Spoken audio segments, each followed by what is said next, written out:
Got another Eric Clapton lick for today's video.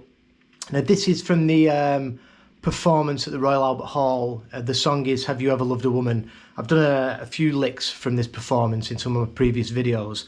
Now this lick works perfectly over the 1 chord. He uses it on the 1 chord when he proceeds to go to the 5 chord. Now this is a great lick for mixing up a bit of the major and the minor pentatonic. Let's take a look at the lick a couple of times and then I'll break it down slowly.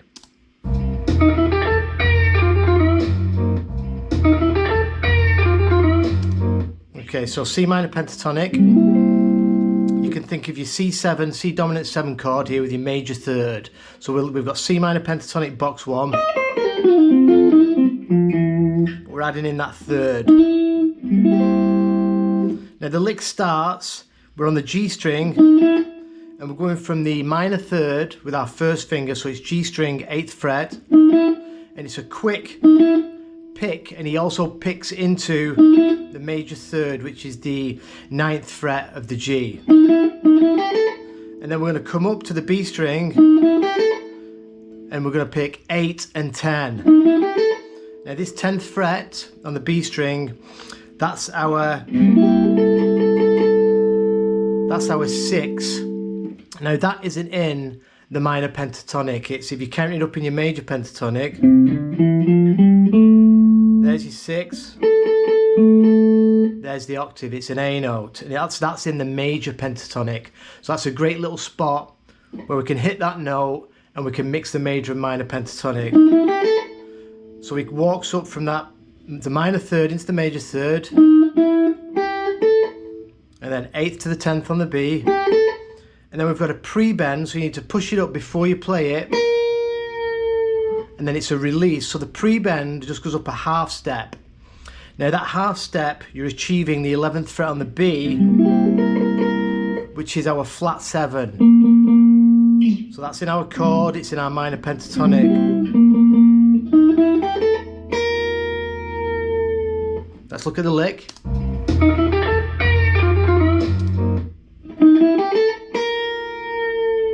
Now once you've done that pre-bend, you've come down to the flat 7, you're going to pull off back to this first finger on the 8th fret, that's our 5. And then we're going to come over with our ring finger over to the G string on the 10th fret. And we're going to pick that and then back to the 8th fret B. Then back again to the G string 10th fret. So you're going to get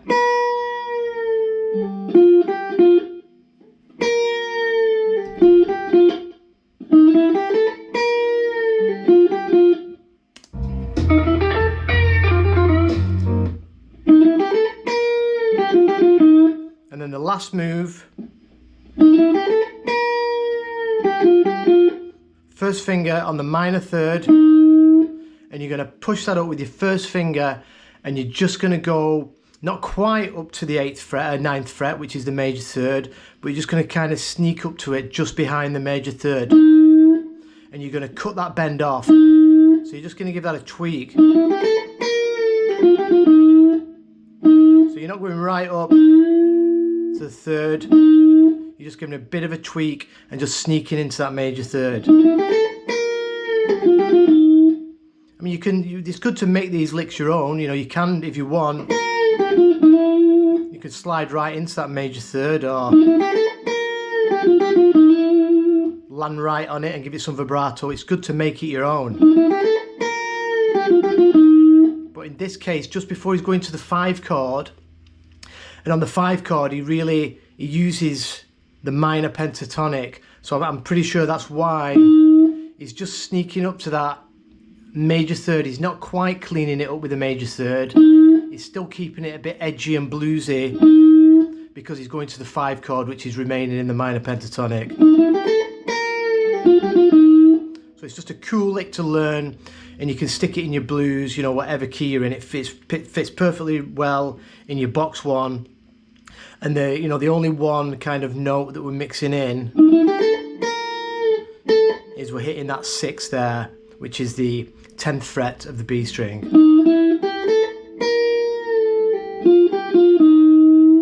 So let's watch it again.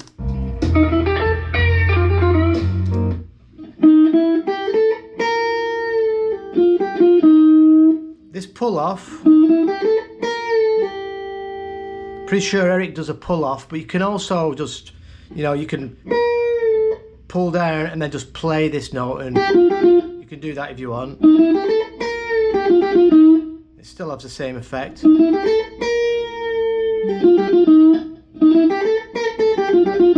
And you can mess around with it.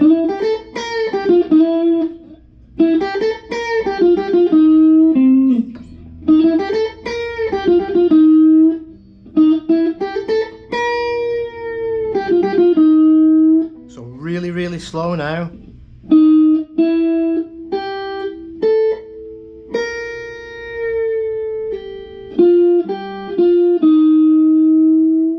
So it's a good idea to practice them pre-bends, and a good way to practice them is you play the note you want, and you come back, you bend up, and you find where that tone is.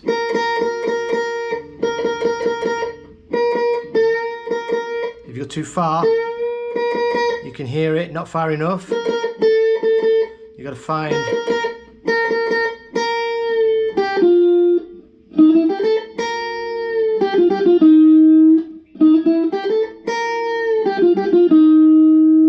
Okay, get that into your blues playing, and I'll see you tomorrow for another lick.